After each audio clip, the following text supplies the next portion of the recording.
want to give us your name? You guys ready for a name? Yep.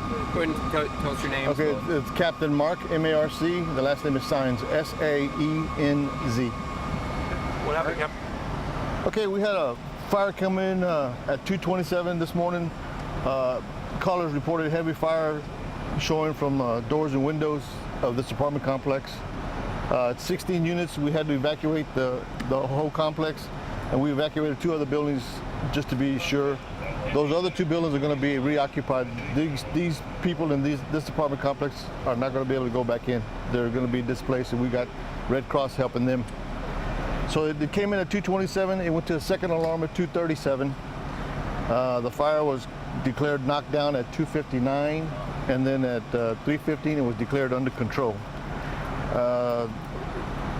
There's no report of any injuries.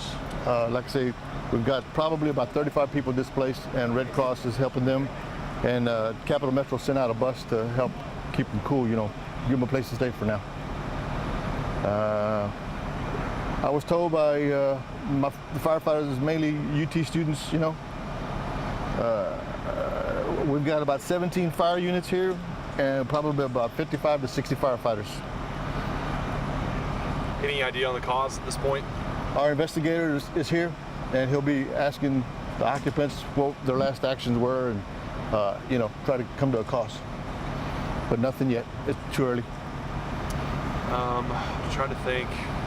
Blanking right now. Was the fire kind of in the center of the complex, or? It was on. It was between these 2 buildings. This is an exposure building. That's the building over there. I think the name of it is Walnut Run. It was on the exterior balcony when our people showed up, and the callers were saying there's heavy fire on the balcony. That we have 2 apartments that are damaged, the 2nd floor and the 3rd floor. So there's 2 separate buildings. Yes, but the fire was in that brownish looking one. What about the residents in this building? They're going to be able to go back in. Yeah. So in the Walnut Run apartments, there were 2 units that were damaged? Yeah, yeah. Okay. Can you talk about the type of damage in those units? Fire? Just heavy fire damage, yeah. And then there's water and smoke damage, probably the one underneath it. You know, and we got some fire control damage where we have to get in there and poke holes in the sheetrock, get up in the attic and make sure it hadn't breached the attic and spread. So, yeah, we've got probably, that's the only report I've got is 2 apartments heavy fire damage.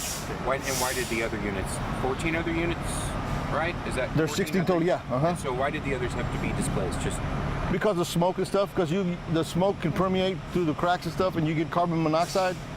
And one of the things, we get in there and start to monitor the carbon monoxide levels, and if it's not below a certain point, they can't go in because it'll hang around for a while. So 2 units are bad enough, so they're not going to be. They're not going to be. Yeah. The other 14, are they going to be in the next day or 2, or is it worse than that? That's going to be up to the management once they check it out, and then we've got a structural engineer coming to look at it also. He'll make a determination whether or not the structure itself is safe. If any load-bearing walls were weakened, where it's not safe to reoccupy. Is the complex where the fire occurred enclosed, or is it kind of with open air? It's got like an underground parking underneath, and everything's built up above that. And it's 3-story complex. 3-story. Okay. Yeah. Should be good. Oh, do you know if they have working smoke alarms? I do not. I didn't hear anything. And did firefighters and law enforcement, were they the ones that evacuated people? Yes. Okay. Yeah. PD was helpful in helping us evacuate as well. Yeah. And we've got a group called Community Services Group. They're here helping the students. They'll be, once it's safe to go back in the fire building, they'll be walking them in, escorted by a firefighter to get like their stuff, like medicines and stuff like that. Do we know how many people total were evacuated? 35 from this building for sure, and maybe another 35 from the other building. But like I said, these are the only people that are not going to be able to come back in for now. Maybe later on today. So I'm sorry, just one more time. It was the Walnut Run building that was evacuated, and then this one adjacent to it. Yes, as far as I know, yeah. Yeah, because the fire was later on during the day. The fire was lapping. See the little gap between the buildings where the tree is? That's how close the fire was to the other building.